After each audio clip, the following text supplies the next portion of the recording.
Alright, let's see if we can do this. I don't know what I'm doing, but I thought I'd show you some of my EDC, which unfortunately is not fidget spinners or anything like that. It's just it's my art supplies, and I can give you. I'm not going to go over all this stuff because this is stupid. There's too much stuff in here. I don't use most of it most of the time. I use it. I use it all, but I use it. Some of it very rarely. So I'm going to go over some of the things I use the most, basically. So let's start with the brush pens because brush pens are awesome. And so let's see. I really like this one. This is kind of a semi-new discovery to me, and it's an Akashiya ThinLINE, and there's 5 different colors of these.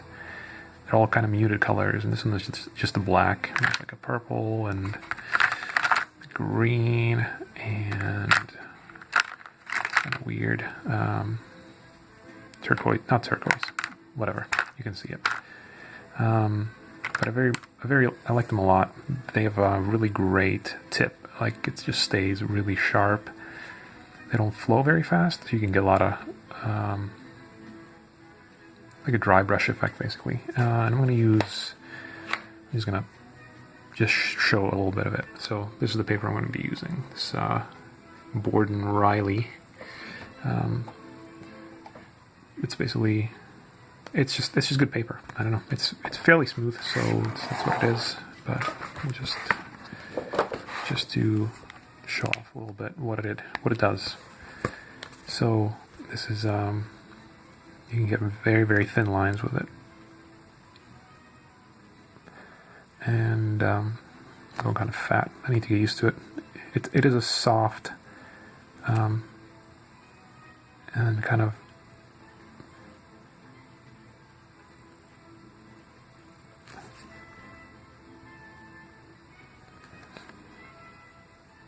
But yeah, it has a slightly chaotic feel to it, so you can never really get like a really consistent line. Or maybe you just have to have a much more steady hand than I do. Anyways, this is.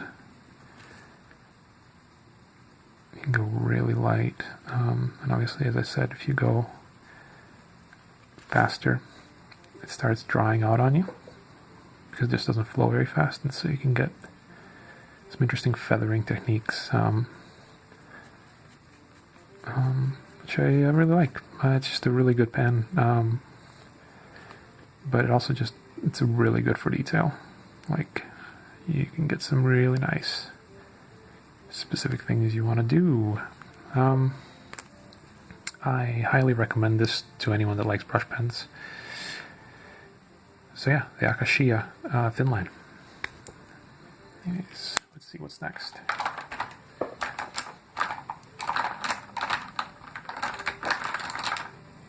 Kind of my main weapon of choice is this the Pentel pocket brush, which I think lots of people probably recommend and use, and kind of a prominent user of this is Paulo Rivera, who is a comic book artist, and but yeah, it's just a very solid and easy to use brush, and and he uses just ink that comes with it, which comes in like little cartridges, which you can kind of see here, right? So you can refill these if you want, or just buy new ones. But I actually refill mine with I refill them with just Bombay Black. I don't know why I like this ink better than the stuff that comes in the pens, but I deal with issues like I think I have to clean out the brush tip a little bit more often than maybe if I was using just the regular ink. But I like it better somehow. I don't know. It's just a personal preference. But Paulo Rivera uses just the cartridges, and he gets great results. You can use this also to get some great feathering stuff. But this is also you can see, I don't know if the video will show, but it's much darker.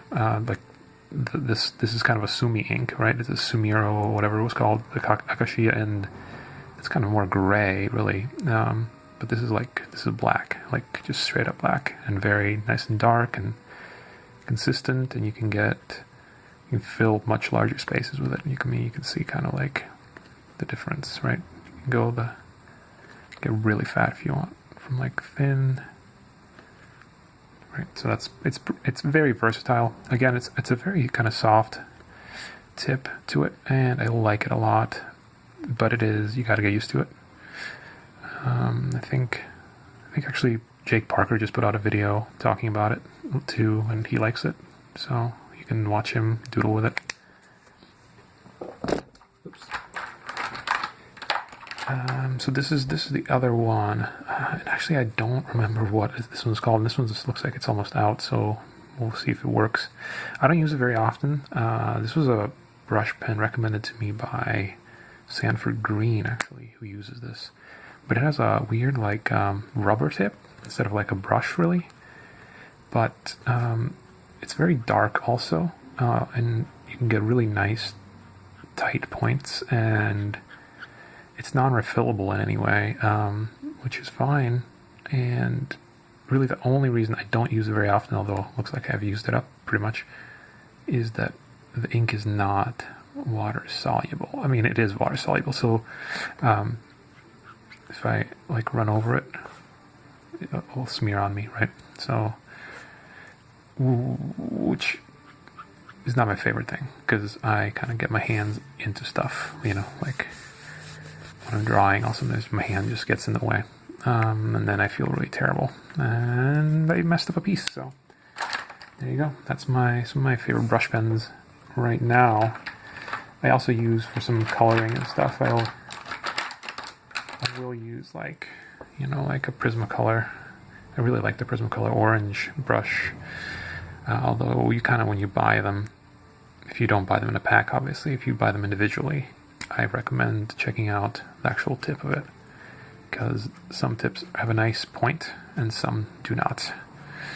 This one, and they kind of wear out. These are like, it's the same problem like micron brush pens have. They start out really nice, and then very quickly they degrade and become, I don't know, this I can still use for a longer time, but the microns are just, micron brush pens I don't even use anymore because they're so inconsistent and unreliable, really.